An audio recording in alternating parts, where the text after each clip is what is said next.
Terminal sore itu sangat ramai. Orang-orang berlarian ke sana kemari. Suara klakson bus bercampur dengan teriakan para calo tiket yang menawarkan perjalanan cepat dan murah. Aku berjalan pelan sambil menarik koper kecilku, mencari bus sesuai nomor di tiket. Sesampainya di area parkir, aku melihat busku sudah siap. Pintunya terbuka lebar. Kernet sibuk memanggil penumpang. "Cepet naik, cepet naik. Yang ke Solo Jogja, ayo buruan naik," teriaknya dengan suara parau. Aku menyerahkan tiketku, lalu melangkah masuk. Begitu menapaki anak tangga bus, aku merasakan hawa yang berbeda. Biasanya kalau naik bus malam, aku masih bisa mendengar riuh ramai penumpang. Tapi kali ini, suasananya terasa sunyi. Penumpang memang ada, tapi tidak banyak. Sebagian besar wajah mereka lelah, dan hampir semuanya memilih diam. Aku duduk di kursi tengah dekat jendela. Kursi kulitnya agak robek, busanya keluar sedikit. Di sebelahku kosong, aku sengaja menaruh tas kecil di situ, pura-pura agar ada teman. Bus perlahan meninggalkan terminal. Dari jendela, aku melihat keramaian terminal semakin menjauh, berganti dengan jalan raya yang padat. Lampu-lampu toko, suara klakson motor, dan pedagang asongan yang masih berlari mengejar bus, satu persatu menghilang. Sekitar 1 jam perjalanan, bus masuk ke jalur tol. Jalanan mulai lenggang, lampu dalam bus dipadamkan, menyisakan cahaya redup kebiruan dari AC.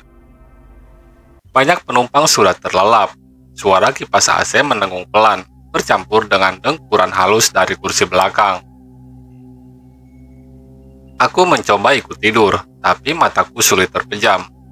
Jadi aku membuka ponsel, mendengarkan musik sambil menatap keluar. Awalnya pemandangan tol biasa saja, tapi semakin jauh semakin sepi. Tidak banyak mobil lewat, lampu jalan mulai jarang. Ketika bus keluar dari tol dan masuk jalan arteri menuju perbatasan, suasana berubah drastis. Kiri kanan jalan kini dipenuhi pohon tinggi. Sesekali ada rumah kecil atau warung, tapi setelah itu gelap lagi. Lampu jalan hanya sesekali dan lebih sering gelap gulita. Aku merapatkan jaket ke tubuh. Tak kenapa, hawa di dalam bus terasa lebih dingin. Dingin yang menusuk tulang. Aku mencoba mengabaikan, meyakinkan diri kalau ini hanya efek AC. Tapi ada sesuatu yang tidak bisa kupungkiri, bulu kuduku berdiri. Dari balik jendela, aku beberapa kali menangkap bayangan putih. Hanya sekilas, seperti kain melambai di antara pepohonan. Ah, mungkin plastik terbawa angin, pikirku mencoba menenangkan diri. Namun semakin bus masuk ke hutan, perasaan itu semakin kuat. Seperti ada yang mengikutiku. Seperti ada mata yang terus menatap dari balik gelap pepohonan. Aku menunduk, pura-pura sibuk dengan ponsel.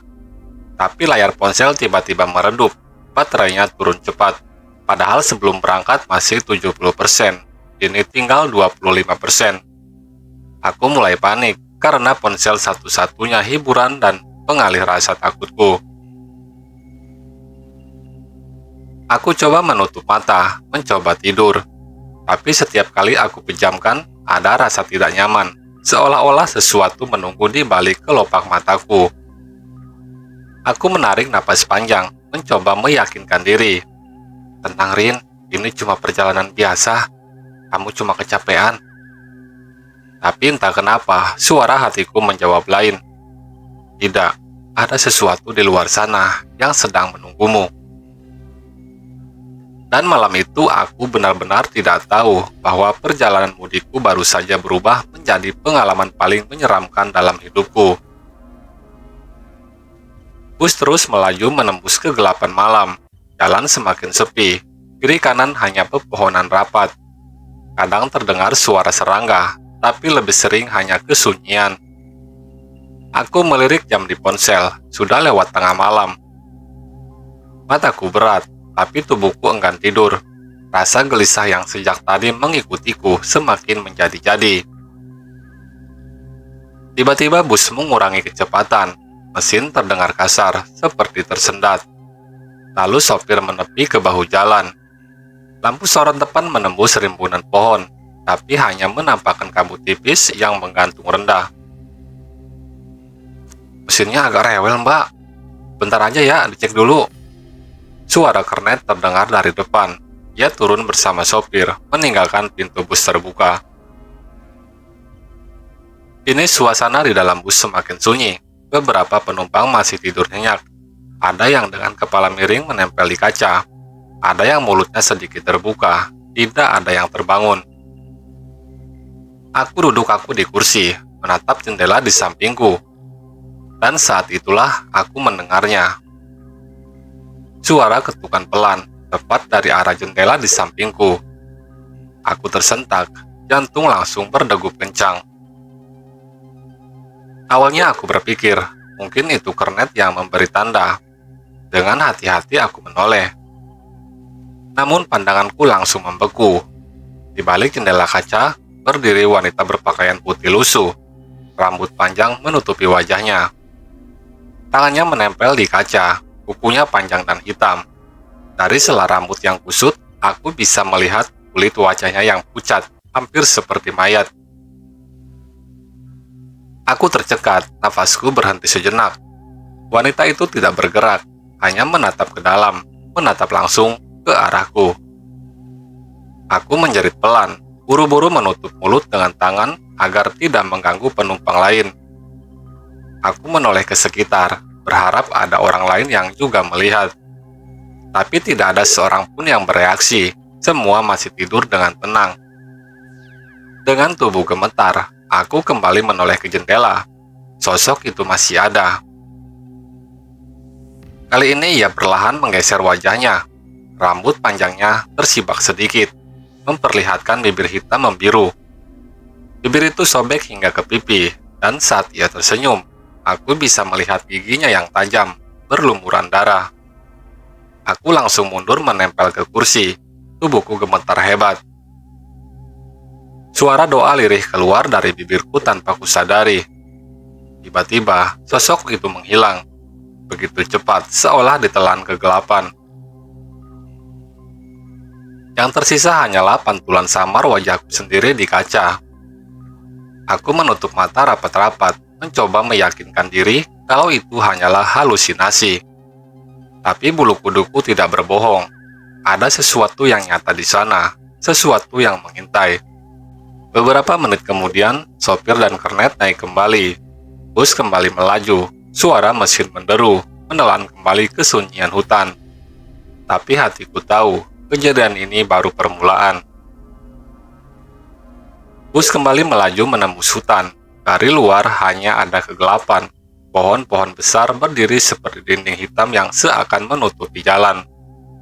Lampu sorot depan bus sesekali menangkap kabut tipis yang berputar-putar di udara. Aku duduk di kursi.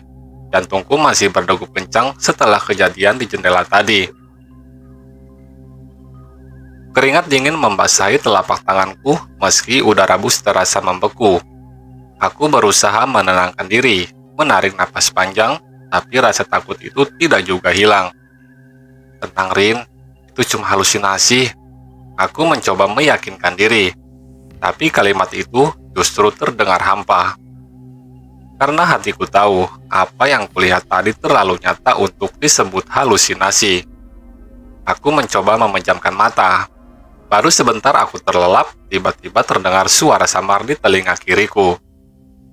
Suara cekikikan, pelan sekali tapi jelas. Aku langsung terlonjak, mataku terbuka lebar. Aku menoleh ke kiri, kursi di sampingku masih kosong, hanya tas kecilku yang tergeletak. Aku menelan ludah. Mungkin aku salah dengar, pikirku. Aku mencoba bersandar lagi, tapi suara itu kembali muncul. Kali ini lebih jelas, bulu kuduku berdiri semua. Suaranya seperti perempuan, tapi terdengar seram, panjang, dan menggema, seolah berasal dari dalam kepalaku sendiri. Aku menoleh ke belakang. Beberapa penumpang masih tertidur lelap. Seorang ibu memeluk anaknya, seorang bapak menyandarkan kepala di kaca dengan mulut sedikit terbuka. Tidak ada yang terbangun. Aku ingin membangunkan mereka, tapi lidahku keluh. Aku hanya bisa duduk diam, tubuhku gemetar. Dan suara itu kembali terdengar. Kali ini sangat dekat, tepat di telinga kananku. Rina. Aku tersentak, seolah ada yang memanggil namaku dengan bisikan panjang. Aku menoleh cepat ke kanan, tapi tidak ada siapapun.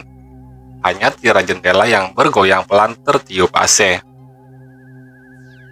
Aku begitu panik, jantungku serasa mau meloncat keluar. Aku buru-buru menutup telinga dengan kedua tanganku, mencoba menghalau suara itu. Tapi justru semakin keras. Aku mulai menangis pelan, berdoa lirih dengan mata terpejam. Tapi doa itu seolah tidak menghalau apa-apa. Suara tawa itu malah semakin sering muncul, kadang dari arah jendela, kadang dari lantai bus, kadang bahkan terasa dari kursi kosong di sampingku itu. Puncaknya aku merasakan sesuatu. Kursi di sebelahku yang tadi kosong, tiba-tiba seperti ada yang duduk di sana. Kursi itu turun sedikit, seolah menahan beban seseorang. Aku langsung menoleh. Kursi itu kosong, tapi jelas aku melihat tas kecilku bergeser sendiri, seperti ada yang menyingkirkannya untuk duduk. Aku menahan napas, tanganku gemetar hebat. Dan di sela ketakutanku, aku kembali mendengar suara itu. Kali ini jelas, dekat, dan juga panjang. Suara tawa perempuan itu memenuhi seluruh kepalaku. Aku tahu, aku tidak sendirian lagi di kursi ini. Aku sudah tidak sanggup lagi menutup telinga. Suara tawa itu terus saja mengisi ruang kosong di kepalaku. Sesekali suara itu berganti dengan bisikan lirih yang menyebut namaku, pelan namun menusuk. Aku menoleh ke kiri, ke kanan, mencoba mencari keberanian untuk membangunkan penumpang lain. Tapi semua orang masih tidur, wajah mereka tenang, seolah sama sekali tidak terganggu. Padahal aku sendiri hampir gila menahan rasa takut ini. Kursi di sampingku masih terasa aneh, seperti ada yang duduk di sana. Walaupun mataku jelas melihat kursi itu kosong, tas kecil yang tadinya aku letakkan di situ malah semakin tergeser ke pinggir, seperti ditekan sesuatu yang tak terlihat. Aku akhirnya memberanikan diri berdiri. Dengan langkah gemetar, aku berjalan pelan ke bagian belakang bus, mencari kursi kosong lain. Namun yang membuatku makin bingung, semua kursi terlihat penuh. Padahal aku yakin tadi ada beberapa kursi kosong. Dengan pasrah aku kembali ke kursiku. Jantungku berdegup kencang. Aku menunduk menutup wajah dengan kedua tangan, berdoa semoga perjalanan segera berakhir. Beberapa menit kemudian, bus mulai melewati jalan menanjak yang berliku. Aku tanpa sengaja menatap ke arah kaca spion besar yang tergantung di atas kepala sopir. Dan disitulah aku melihat sesuatu yang membuat darahku seakan berhenti mengalir. Ada sosok wanita berbaju putih lusuh, duduk di atas bus. Rambut panjangnya terurai berantakan, sebagian menutup wajahnya. Tubuhnya kaku, tangannya menjuntai di sisi, dan kepalanya menunduk.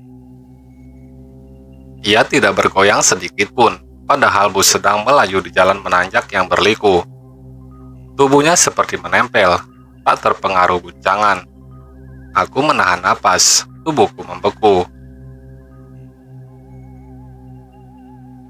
Pikiranku kacau, aku ingin menjerit tapi lidahku keluh.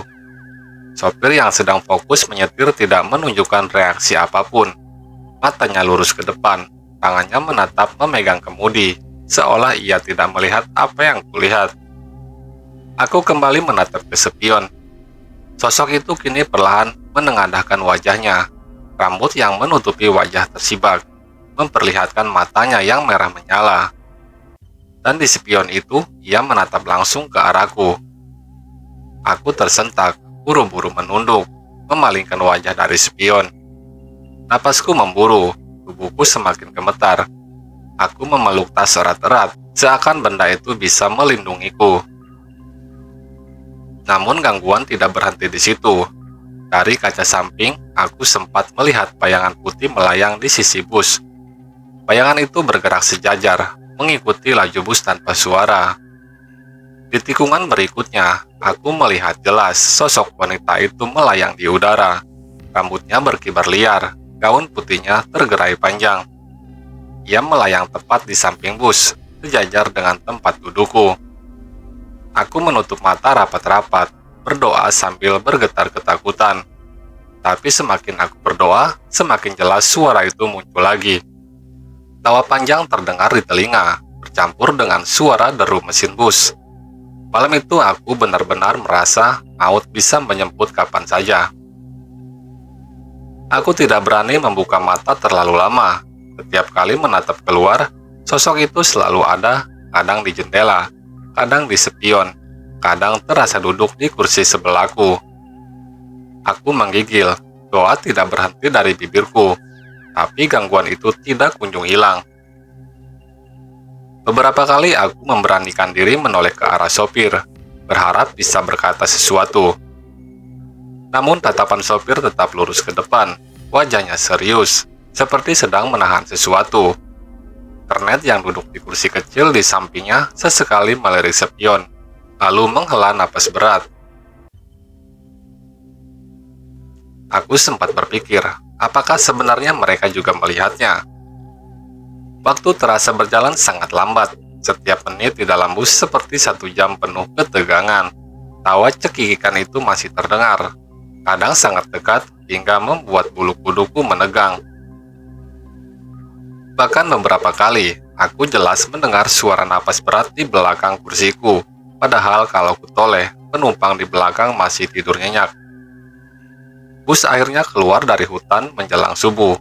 Cahaya tipis fajar mulai terlihat di ufuk timur, menembus kaca bus yang buram. Begitu sinar itu masuk, hawa dingin yang menusuk sejak tadi perlahan berkurang. Untuk pertama kalinya setelah berjam-jam, aku bisa bernapas agak lega. Tapi tubuhku masih lemas. Aku hanya bisa duduk bersandar, mencoba memulihkan diri. Setibanya di terminal tujuan, satu persatu penumpang turun. Aku ikut menenteng koper kecilku, berjalan dengan langkah gemetar. Wajahku pucat, tubuhku dingin seperti tidak punya tenaga lagi. Ketika aku melewati pintu depan, sopir tiba-tiba memanggil pelan. "Pak." Aku berhenti, lalu menoleh. Wajah sopir itu terlihat letih, matanya merah, seperti kurang tidur. Ia mendekat sedikit lalu berkata dengan suara rendah, "Kalau lewat hutan situ, jangan pernah menatap keluar jendela. Mereka memang suka ikut, Mbak. Pura-pura saja tidak melihat." Tubuhku langsung merinding mendengar kalimat itu, dan aku berdegup kencang. Jadi benar, aku bukan halusinasi. Memang ada sesuatu yang ikut menemaniku sepanjang perjalanan tadi. Aku hanya mengangguk lemah, tidak bisa berkata apa-apa. Ketika aku melangkah turun, aku merasakan angin dingin berhembus di belakangku. Sangat dingin, berbeda dengan embusan angin pagi biasa. Saat aku menoleh sekilas ke dalam bus, di kursi tempatku duduk tadi, aku melihat tirai jendela bergerak sendiri, seperti ada seseorang yang baru saja duduk di sana. Aku buru-buru menoleh ke depan, menyeret koperku menjauh dari bus itu secepat mungkin. Sejak malam itu, aku bersumpah tidak akan pernah lagi mudik sendirian di malam hari. Dan sampai sekarang, setiap kali aku mengingat suara tawa itu, tubuhku selalu merinding. Seolah-olah sosok itu masih mengikutiku, menunggu kesempatan untuk kembali menemaniku di perjalanan berikutnya.